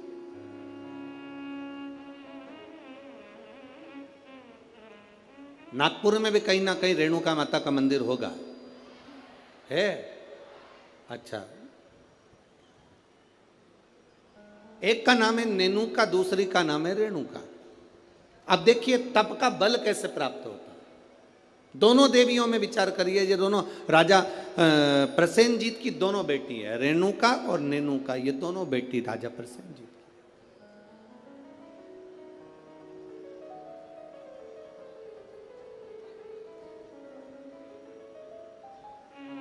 प्रथम नेनुका का जन्म हुआ, और नैनुका का जब जन्म हुआ तब नैनुका उस जन्म को पाने के बाद में अपने राजसी कार्य में अपने पिता के साथ में रहने लगी, कार्य करने लगी। दूसरे नंबर पर आई है रेणुका। रेणुका का जब से जन्म हुआ, जब से रेणुका जन्मी, उस दिन से उसने केवल अपनी मां रेणु से एक बात सीख ली कि जो कुछ मिलेगा वो अपने कर्म से मिलेगा,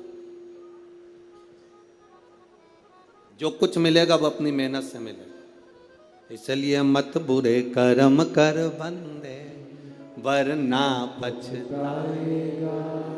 भगवान की आंखों से तू बच नहीं पाएगा, बच नहीं पाएगा। हम जिस कर्म को करें उस कर्म के बल पर हमें प्राप्ति हो। एक पत्र आया है, देखिए।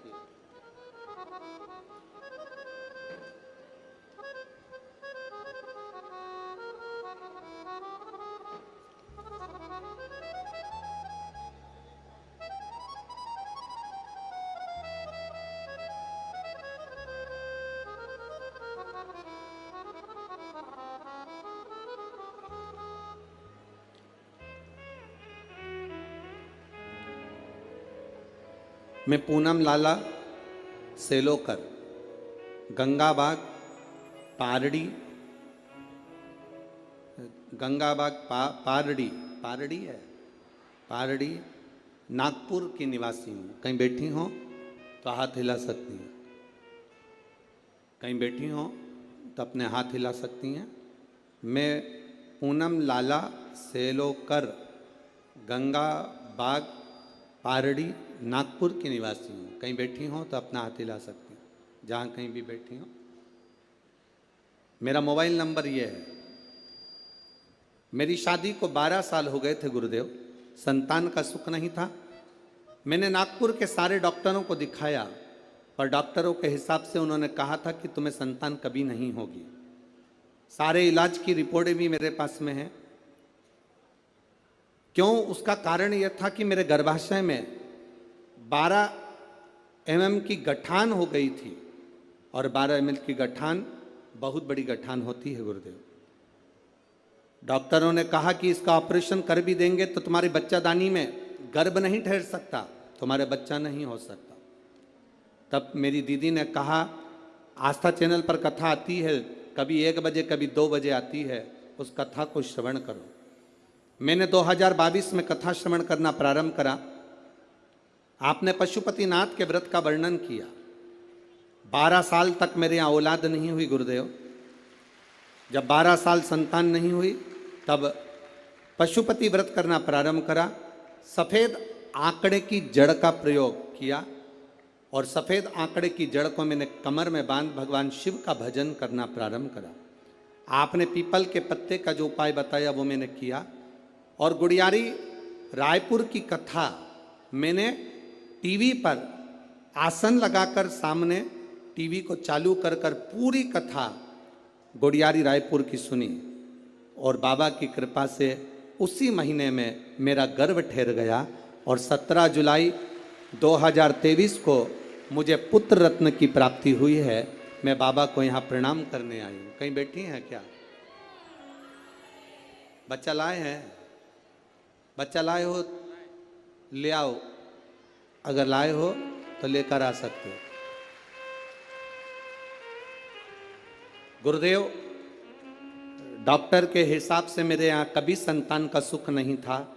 उनके हिसाब से मुझे औलाद नहीं हो सकती थी, पर बाबा देवाधिदेव महादेव पर जो विश्वास किया, भरोसा किया, जल चढ़ाया, जल का आचमन किया, ये शिव की कृपा से मुझे संतान की प्राप्ति हुई। ये शिव तत्व। एक पत्र और बड़ा सुंदर आया, देखिए।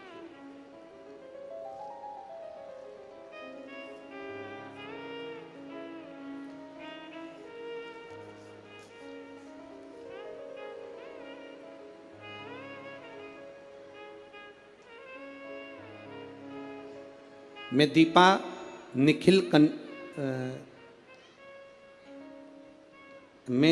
निखिल कनाटे, शांति नगर, कावला पेट है, कावला पेट, कावले पेट। अरे तुम समझ गए ना? हाँ बस ठीक है।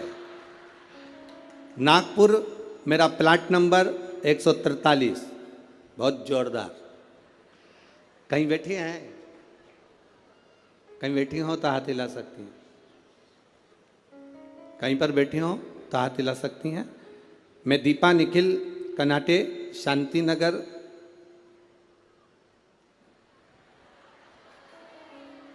समझ जाओ, ठीक है। हाँ, कावला पेट, नागपुर, मेरा प्लाट नंबर 143। गुरुदेव, मैं बाबा का क्या गुणगान करूं? मेरी शादी को कई साल निकल गए, संतान का सुख नहीं था गुरुदेव।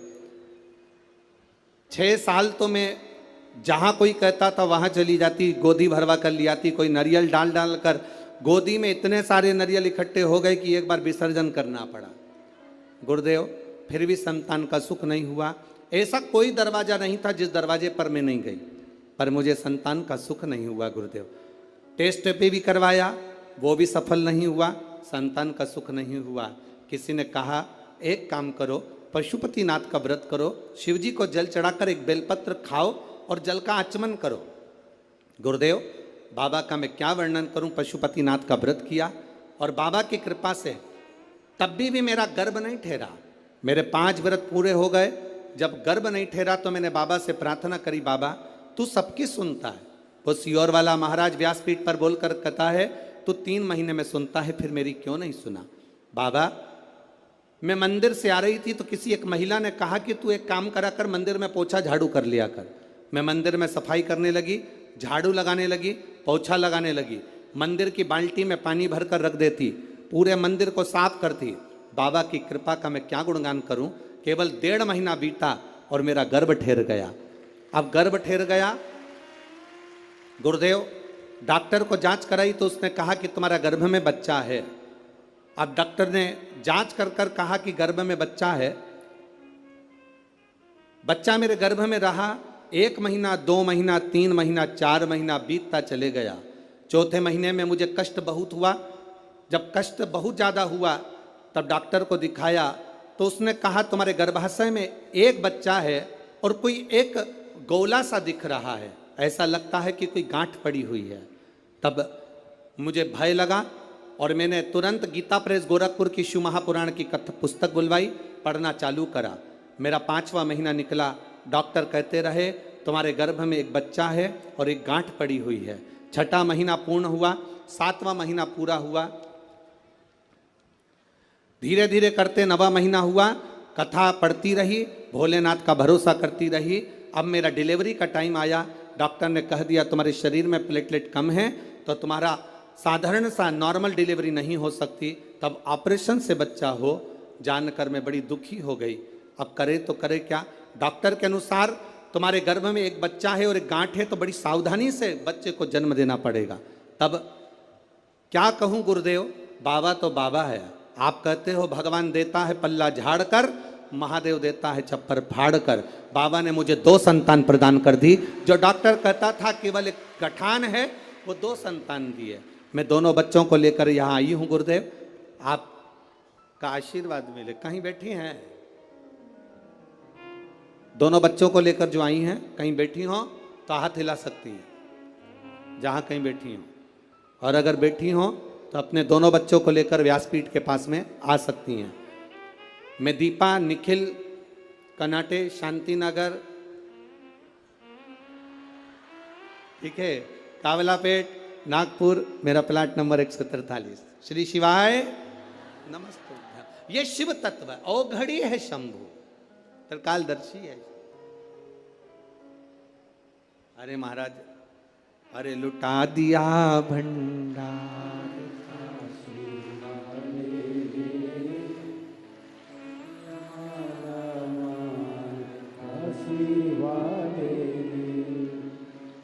एक बात तो है,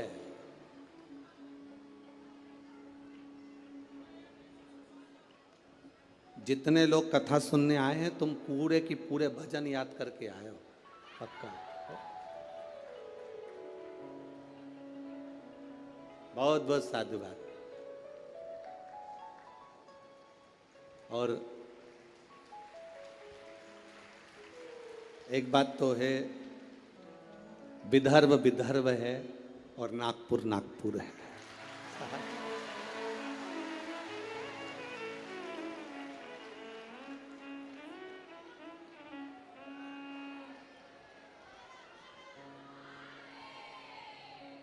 तुम सब नागपुर के संतरे से कम नहीं, पक्का। संतों की धरा है नागपुर, शिव तत्व की प्राप्ति। महाराज औघड़ी है। 2 बेटियां हैं राजा की, प्रसेनजीत की 2 बेटियां। एक नेनुका है तो दूसरी रेणुका।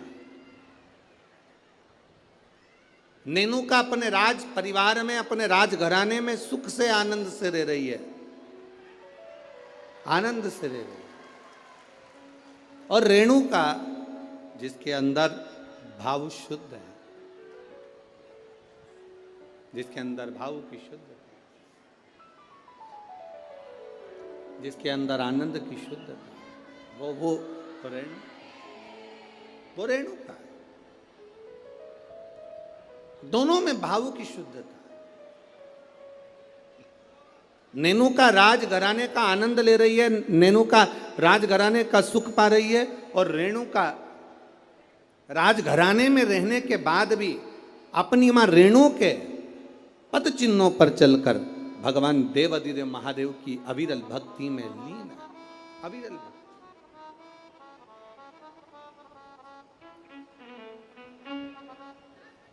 शिव भक्ति में लीन है वो। समय जाता जाता है,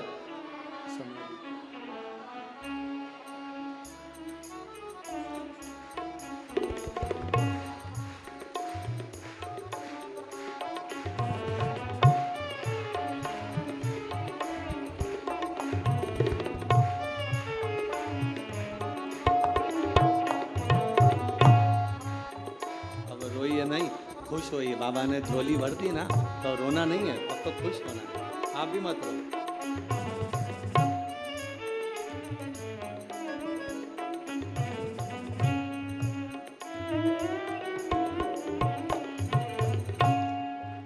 अभी तो अब रोने का समय गया, अब तो खुश होना। दोनों जने अच्छे से खुश होकर जाओ, रो के नहीं जाना। बाबा के दरबार से गोदी भर कर जा रहे हो, और क्या चाहिए, इससे बढ़कर सुख क्या है। दोनों खुश हो। अरे लुटा दिया भंडार का कर दिया माला, ये शिव भक्ति है, शंकर की उद्धार। शिव ओघड़ी है। जहां डॉक्टर ने कह दिया था कि नहीं होगा बच्चा, संतान का सुख नहीं है तुम्हारे जीवन में, वहां देने वाला कोई साधारण नहीं है। वो त्रिकालदर्शी, वो कैलाशी, वो अविनाशी शिव है, शंभु है, वो सहज नहीं है। शिव कथा कहती है, भगवान देवादिदेव महादेव का चरित्र कहता। शिव महापुराण की कथा कहती है, एक दिन राजा प्रसेनजीत ने अपनी दोनों बेटियों को बुलाया, और दोनों बेटियां जब धीरे धीरे बड़ी हो गई, बड़ी होने के बाद अपनी बेटियों से पूछा, बताओ बेटियों, तुम्हारा भरण पोषण करने वाला कौन है, तुम्हारी भंडार भरने वाला, तुम्हारा भरण पोषण करने वाला, तुमको रखने वाला, संभालने वाला कौन है, बोलो।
ये वही है जिसको कहा गया था कि गठान है, और बाबा की कृपा से एक नहीं, जब देता है तो छप्पर फाड़ कर देता है। ये शिव तत्व है,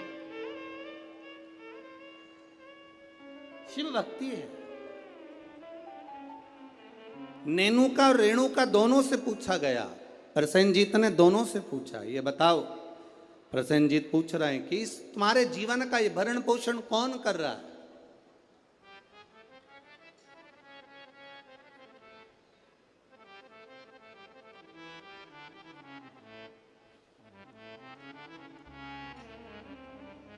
नेनुका ने कहा, पिताजी मेरे जीवन का भरण पोषण आप कर रहे हो, मेरे जीवन को चलाने वाले आप हो, भरण पोषण करने वाले आप हो।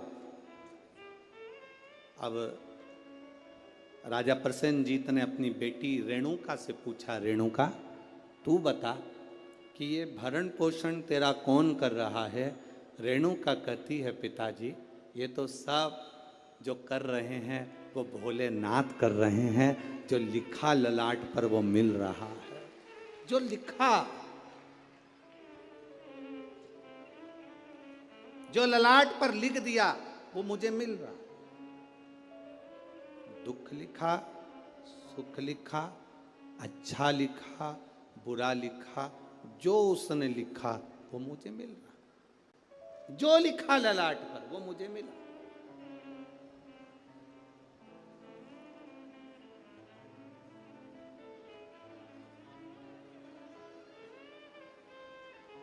और तेरी कृपा बिना ना हिले एक भी अणु, लेते हैं श्वास तेरी कृपा से। जो ललाट पर लिख दिया वो कोई टाल ना सका।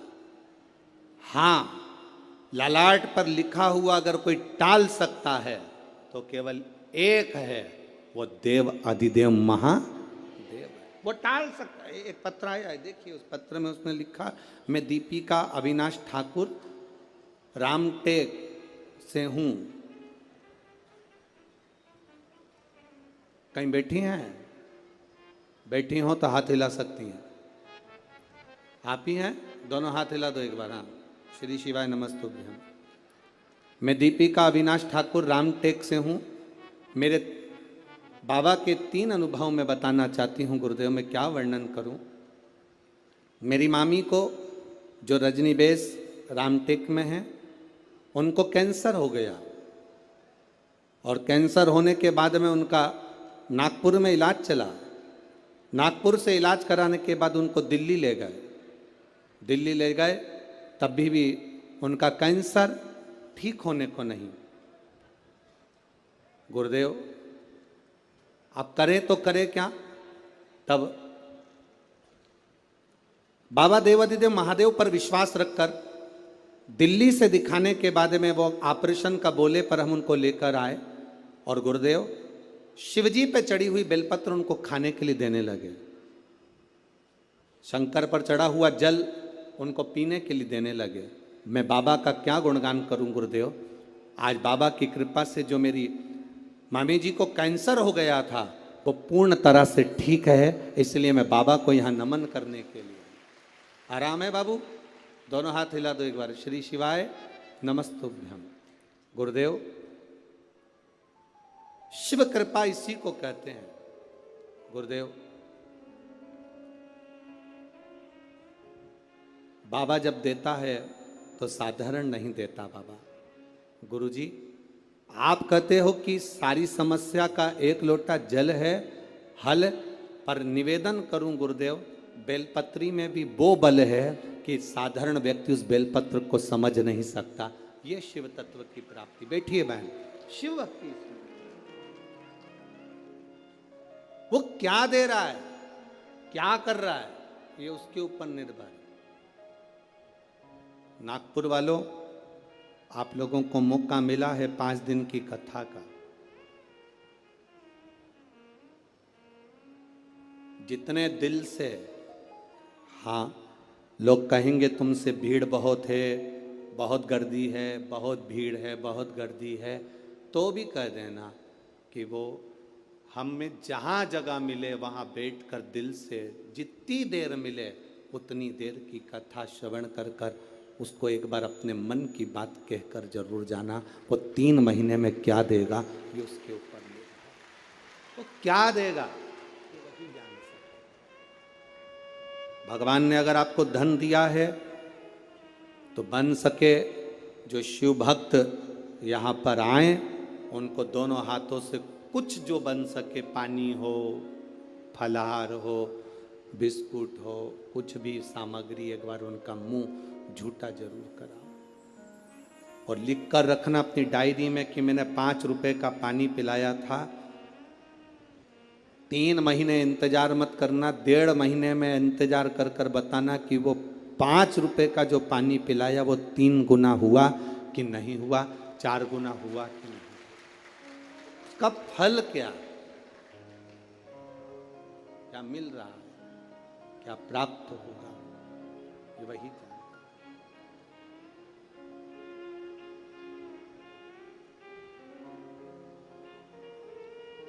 क्या प्रदान करता है उसके ऊपर निर्भर है। नेनुका ने कह दिया मेरे पिताजी पालन कर रहे हैं, मेरे पिताजी संभाल रहे हैं, और रेणुका कहती है मेरे पिता नहीं, ये तो भोलेनाथ ने जो जीवन दिया है वो चल रहा है। विचार कर लिया पिताजी ने, दोनों बेटी की शादी करना है। एक बेटी के हृदय में शिव समाया हुआ है, एक बेटी के हृदय में ज्ञान समाया हुआ है। वैराग्य त्याग संत का भाव समाया हुआ है, और दूसरी बेटी के हृदय में जानती है कि मेरे पिता संचालन कर रहे हैं, तो इसको कोई राजसी राजा ही इसको परणाएगा, इस बेटी का विवाह किसी राजा के साथ करूंगा, इस बेटी का विवाह मैं राजा के साथ करूंगा।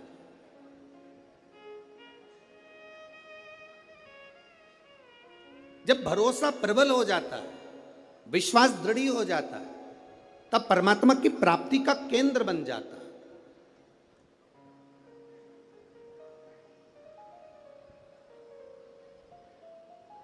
अभी हम आ रहे थे, जब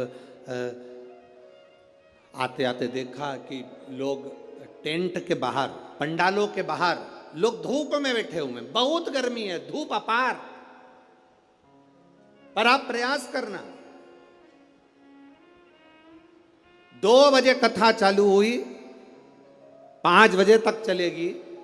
2 बजे से 5 बजे तक जो धूप में बाहर भी बैठे हैं वो अंदाजा लगा कर बैठना कि 2 बजे से 5 बजे तक आपको कहीं धूप दिखी, कहीं धूप नजर आई, कहीं धूप लगी। वो छत्र छाया कर कर बैठता है। साधारण नहीं है मेरा शिव, साधारण नहीं मेरा उघड़ी।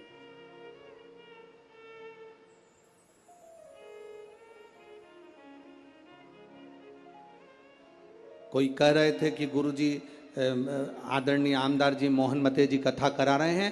हम कह रहे हैं मोहन मते जी नहीं, ये तो नागपुर वालों का जो भाग्य प्रबल हुआ, और मोहन मते जी की जो धर्म पत्नी है श्रीमती सौभाग्यवती सविता मोहन जी मते, उनको धन्यवाद देंगे कि उनके पुण्य, कहीं उन्होंने शंकर की आराधना, मोहन मते जी तो शिव की आराधना बचपन से कर कर आ रहे हैं, बाल्यावस्था से, और ऐसा नहीं कि कोई शिवालय रह जाता हो।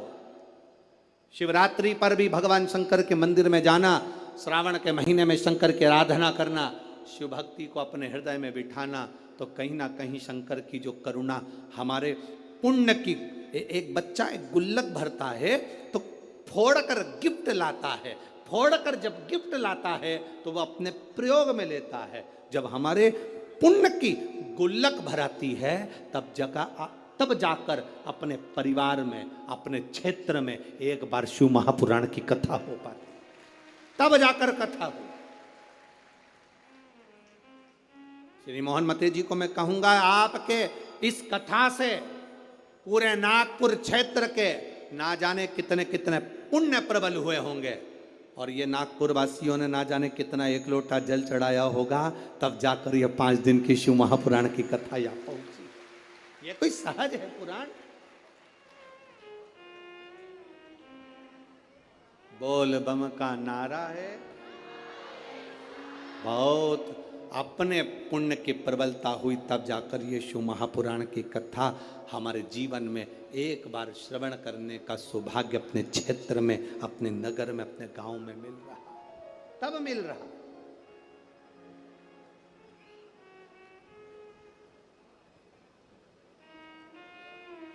अब बेटियां किसको बिहा दी जाए, बेटी किसको दे दी जाए? कर्म का फल देखिए।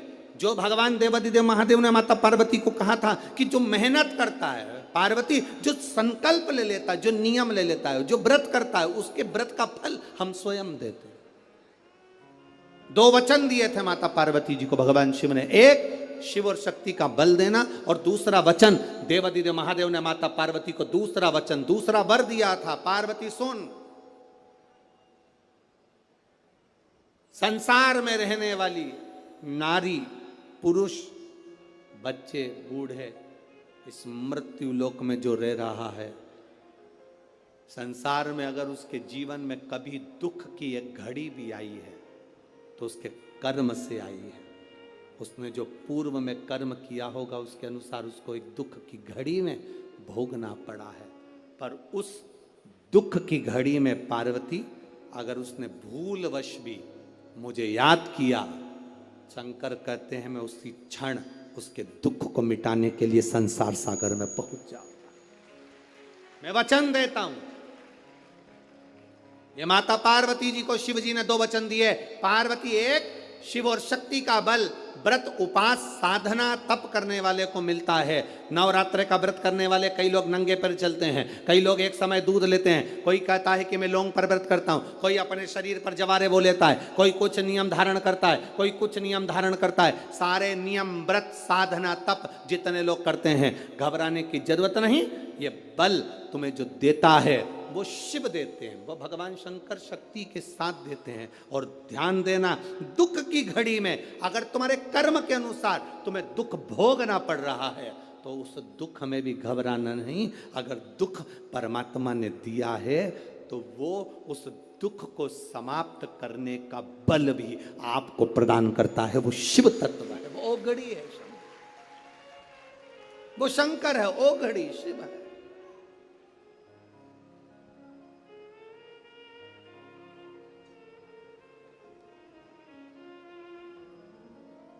वो शंभु आपके बल को जो बढ़ा रहा, आपके विश्वास को जो दृढ़ कर रहा। महाराज राजा प्रसेन ने विचार कर लिया, दोनों बेटी का विवाह करना है। नेनुका का विवाह करूंगा किसी राजा के साथ और रेणुका का विवाह करूंगा किसी ऋषि के साथ।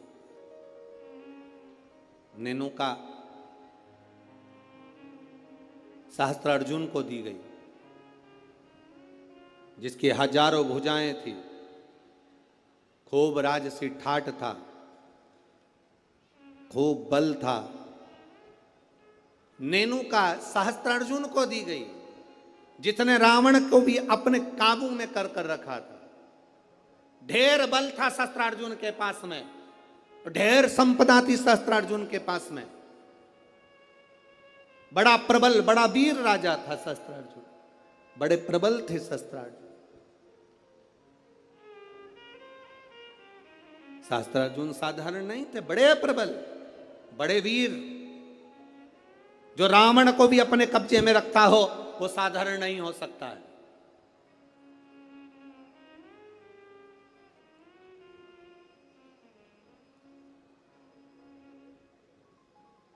राजा सहस्त्रार्जुन को अपनी बेटी नेनुका का विवाह कर दिया। अब आई बारी रेणुका की, तो फिर विचार करा गया कि इस रेणुका का विवाह मैं करूं तो करूं किससे, किसको दूं। तब कहा, बेटी जितनी तू शंकर की आराधना करती है, जितनी तू शिव जी की उपासना करती है, तेरा पति भी शंकर की आराधना करने वाला होना चाहिए। जमदग्नि जी को रेणुका ब्याह दी। जमदग्नि जी को जब रेणुका ब्याही, रेणुका का तप साधना देखिए कितनी प्रबल थी। जमदग्नि जी के साथ में रेणुका जब ब्याह कर आ गई, रेणुका का नियम था, प्रतिदिन का नियम था रेणुका का, प्रतिदिन का नियम। एक मट्टी को इकट्ठा करती, मट्टी को इकट्ठा कर उसका हंडा बनाती, घड़ा बनाती, पात्र बनाती, कच्चा घड़ा, कच्चा पात्र। मेरा निवेदन है, यहां पर जितनी माताएं बैठी हैं एक बार प्रयोग कर देखना।